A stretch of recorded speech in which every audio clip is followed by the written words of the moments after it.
Let's talk about skin hunger. It's used to describe the human ache for physical contact with another person, and it's not necessarily sexual in nature. Here to really break it down for us is Karlyn Percil. All right, Car, explain this concept further for us. It sounds very interesting. Yes, so human beings are wired for a connection, and we're also wired to be touched. And from the day we're born until the day we die, we have this craving for human connection and human touch. And you see it when it comes to, neonatal babies in neonatal intensive care units. They're placed on the parents' chest, right? That's skin-to-skin contact. There's a reason why solitary confinement is seen as severe punishment, right?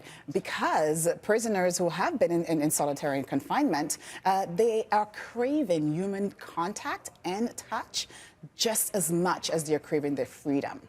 Mm-hmm. So when we look at, skin hunger or, what we call touch deprivation, it occurs when individuals have little or no contact to another living thing or another human being.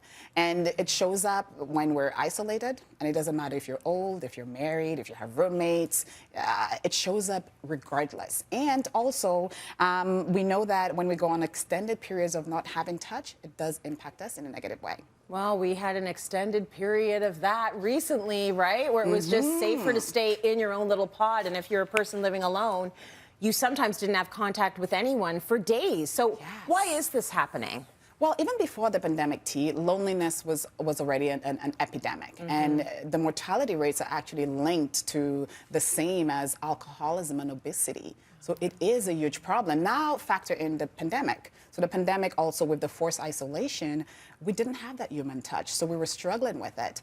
Also, it happens, we don't have that contact with our everyday touches. We miss that. Mm-hmm. Going to the office handshakes, giving your colleague that high five or that pat on the shoulder. We had all those opportunities that we don't have anymore. And of course, sensual touching. There was a decline in that because of the pandemic. Okay. Having that foot rub, that sensual touch on your back, having that connection with your partner. And we now have technology.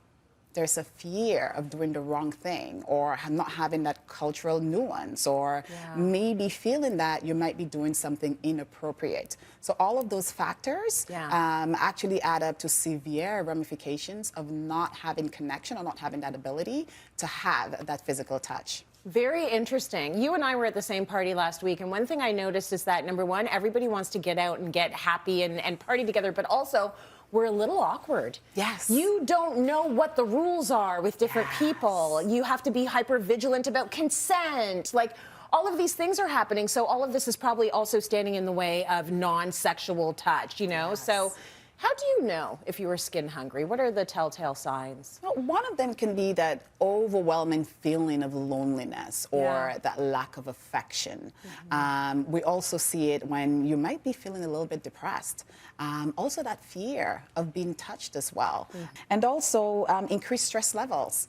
And we also know that you may subconsciously do things to simulate that. If you find yourself creating dates or looking for opportunities, it means that you're really craving it, and you should give yourself permission to actually have that opportunity for that physical touch. You definitely don't want to be in a situation where you are languishing, and that's what will happen if you are not touched, if you're not touching someone or being touched. So how do we help ourselves if we are skin hungry? What are the things that we might be able to do?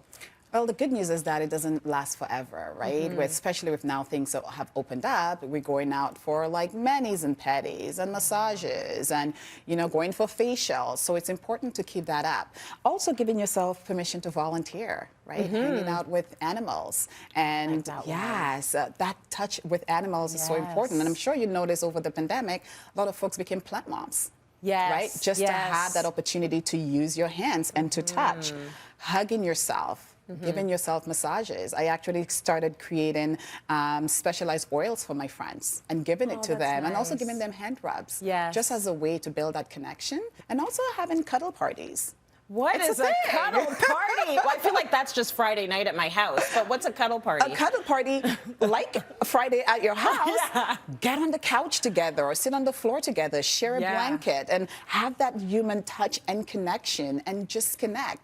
And of course, exploring other forms of touch therapy as well Yes. can also be a form of getting out of that skin hunger. Yeah, get your minds out of the gutter there, audience. I hear you. They're like, ooh, cuddle party. It can be a platonic cuddle party. Platonic. It can be a sensual cuddle party if you're with, a significant other. Yes. So I think that these are all good ideas. And I saw on Instagram this woman saying that she's in her 20s and she bought into this whole idea that she was going to have her close group of besties and they'd be traveling and they'd be together and they'd have cuddle parties, and it's not happening. And she's lonely. Yeah. And I think that there are a lot of people experiencing that. Could be in your 80s, could be in your 20s. But that's something that we have to figure out ways to overcome. So I'm happy you said things like massage and joining a sport and maybe having an online dinner where you can discuss these things. With others. And Yes. also, some folks don't have the language for skin hunger tea, like Yeah. with children as well. Right. Notice when children are not, responding, or maybe they're not asking for it. So offer it up. Yes. Give them an opportunity for them to don't feel weird about having Nope. skin hunger. Yeah. And I'm pretty sure with you and your kids, you're also noticing that as well. Yes, well, I noticed with my boy, I'm like trying to give him space as he gets older. He doesn't want space. He wants to be attached to me. And so and kids are very good about getting what they need, but you do have to listen and you do have to look for those cues. So I love this conversation. Thank you, Car. Thank you. Such good info.